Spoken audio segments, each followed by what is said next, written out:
Χαίρετε! Ονομάζομαι Στέλιος Πανταζής, είμαι γιατρός εξειδικευμένος στην ιατρική διατροφολογία και στις διαταραχές του μεταβολισμού και το θέμα μας σήμερα είναι μια υπερτροφή, η κοινόα. Η κοινόα είναι ένα φυτό που καλλιεργείται στις Άνδεις για πάνω από 7.000 χρόνια, αλλά εδώ στην Ευρώπη το ανακαλύψαμε τη σημασία του μόλις τις τελευταίες πολύ λίγες δεκαετίες. Μάλιστα θεωρείται υπερτροφή, που σημαίνει ότι είναι μια τροφή η οποία σε πολύ λίγες θερμίδες αποδίδει πάρα πολλά θρεπτικά συστατικά. Σήμερα θα μάθουμε τι είναι η κοινόα, γιατί είναι ωφέλιμη για την υγεία και πώς μπορείτε να την εντάξετε στην καθημερινότητά σας. Η κοινόα μοιάζει διατροφικά με τα δημητριακά, αλλά δεν ανήκει σε αυτή την οικογένεια των φυτών. Συμπεριλαμβάνουμε όμως την κοινόα σε αυτή την ομάδα μαζί με τα άλλα δημητριακά, γιατί έχει παρόμοια θρεπτικά συστατικά, αλλά και παρόμοια χρήση στη μαγειρική. Ένα από τα σημαντικότερα θετικά της κοινόα είναι ότι δεν περιέχει γλουτένη. Άρα, αν κάποιος έχει κοιλιοκάκι, δυσανεξία στη γλουτένη ή για οποιοδήποτε λόγο προσπαθεί να την αποφύγει, η κοινόα είναι μια εξαιρετική εναλλακτική λύση. Υπάρχουν πάνω από 3.000 διαφορετικά είδη κοινόα, αλλά στην αγορά θα βρείτε κυρίως τη λευκή, την κόκκινη και τη μαύρη. Ανάλογα το χρώμα, τα θρεπτικά συστατικά μπορεί να διαφέρουν αρκετά. Για παράδειγμα, η μαύρη κοινόα έχει τα λιγότερα λιπαρά και τα περισσότερα ω3, κάνοντάς την πολύ ελκυστική για αυτό το λόγο. Επίσης, η κόκκινη και η μαύρη κοινόα έχουν διπλάσια βιταμίνη Ε από την άσπρη. Τέλος, όπως έχουμε πει και σε προηγούμενο βίντεο, όσο πιο σκούρο είναι το χρώμα της κοινόα, τόσο περισσότερο είναι τα αντιοξυδωτικά που περιέχει. Από αυτή τη γρήγορη ανάλυση βλέπουμε ότι η μαύρη κοινόα είναι η πιο θρεπτική, αλλά και οι άλλες είναι πάρα πολύ καλές. Στην αγορά θα τη βρείτε σε πολλές μορφές, όμως η πιο διαδεδομένη μορφή είναι σε σπόρους, που πρακτικά μπορείτε να τη χρησιμοποιήσετε όπως ακριβώς χρησιμοποιείτε το ρύζι, χωρίς να αλλάξετε καθόλου τη συνταγή.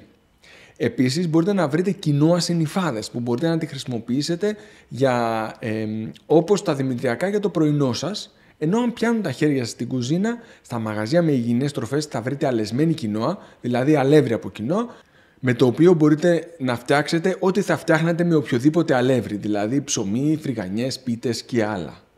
Σε σχέση με τα δημητριακά, η κοινόα περιέχει 2 έως 4 φορές περισσότερες πρωτεΐνες και φυτικές ίνες, κάνοντάς τη το πιο θρεπτικό δημητριακό ή ψευτοδημητριακό, όπως αποκαλείται μερικές φορές.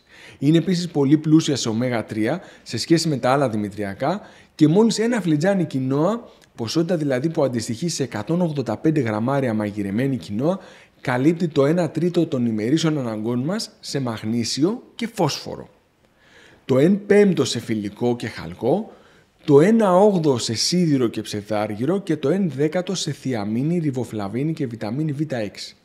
Μάλιστα, όλα αυτά τα θρεπτικά σε μόλις 220 θερμίδες. Άρα, η αντικατάσταση όσων περισσότερων δημητριακών μπορούμε με κοινόα είναι μια καταπληκτική ιδέα, γιατί έτσι προσθέτουμε στη διατροφή μας περισσότερες πρωτεΐνες, φυτικές ίνες, βιταμίνες, μέταλλα και ιχνοστοιχεία. Εκτός όμως από όλες αυτές τις βιταμίνες, η κοινόα είναι πολύ πλούσια σε φυτοχημικές ουσίες. Ουσίες δηλαδή που υπάρχουν μέσα στο φυτό και έχουν εξαιρετικά σημαντικά ωφέλη και για την υγεία μας.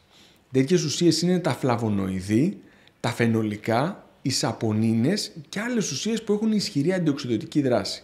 Θυμίζω εδώ ότι η μαύρη κοινόα είναι αυτή που είναι πλουσιότερη σε αυτές τις ουσίες.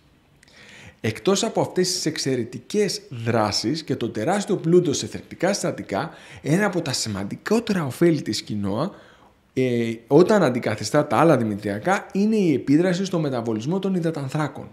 Το κοινόα είναι πλούσιο σε φυτικές ίνες, πλούσιο σε πρωτεΐνες και αναγκαία λιπαρά οξέα, άρα κατά την πέψη αυτής της τροφής η απελευθέρωση των υδατανθράκων είναι πιο αργή, πράγμα πολύ ευνοϊκό για τον μεταβολισμό.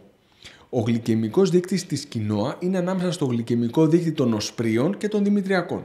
Άρα το κοινόα είναι καταπληκτικό για να αντικαταστήσει τα υπόλοιπα δημητριακά και το ρύζι, αλλά να τονίσω ότι δεν υπερτερεί των οσπρίων.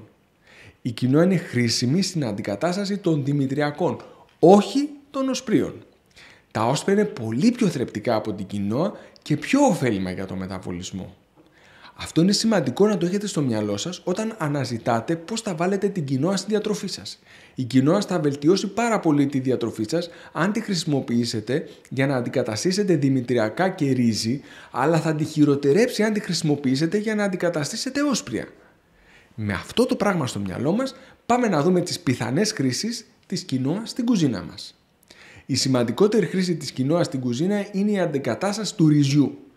Ένα πιάτο που μαγειρεύεται με ρύζι μπορείτε να βγάλετε το ρύζι και χωρίς να αλλάξετε καθόλου τη συνταγή να προσθέσετε κοινόα. Έτσι μπορείτε να χρησιμοποιήσετε την κοινόα για να φτιάξετε γεμιστά, σπάνακο κοινόα, πράσο κοινόα, κοινότο αντί για ριζότο και άλλα. Οποιοδήποτε πιάτο έχει ρύζι με μια κίνηση το βγάζετε, βάζετε κοινόα στην ίδια ποσότητα χωρίς να αλλάξετε το νερό και το πιάτο θα γίνει ίδιο, αν όχι και πιο νόστιμο.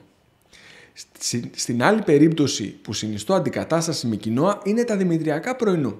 Εδώ η κοινόα μπορεί να αντικαταστήσει τα δημητριακά που χρησιμοποιείτε για πρωινό, αλλά μπορεί και να προσθεθεί στο μείγμα δημητριακών που καταναλώνετε.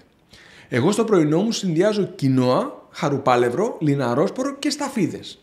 Προσθέτω λίγο γάλα σόγιας, γιατί έχω δυσανεξία στα γαλακτοκομικά και έχω το τέλειο πρωινό.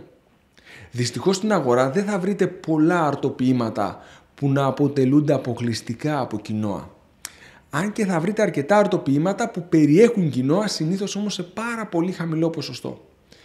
Η προσπάθειά μου να βρω αρτοποιήματα από κοινόα και να τα εντάξω στην καθημερινότητά μου τα τελευταία 20 χρόνια έχει αποβεί άκαρπη. Δεν έχω καταφέρει να βρω ένα αρτοποίημα που να έχει μεγάλη περιεκτικότητα σε κοινόα και να είναι αρκετά νόστιμα ώστε να λάβει θέση στην καθημερινή μου διατροφή. Αν εσείς έχετε βρει κάποια αρτοποίηματα που αξίζουν την προσοχή μας, σας παρακαλώ γράψτε το στα σχόλια για να το βρούμε και εμείς οι υπόλοιποι. Αν βρήκατε το θέμα ενδιαφέρον, σας παρακαλώ να πατήσετε το κουμπί μου αρέσει, να το μοιραστείτε με άτομα που θα το βρουν ενδιαφέρον και να γραφτείτε στο κανάλι για να σας ενημερώνουμε για μελλοντικά θέματα. Επίσης, μπορείτε να χρησιμοποιήσετε τα σχόλια για να ζητήσετε να παρουσιάσουμε ένα θέμα στο μέλλον. Σας ευχαριστώ πολύ.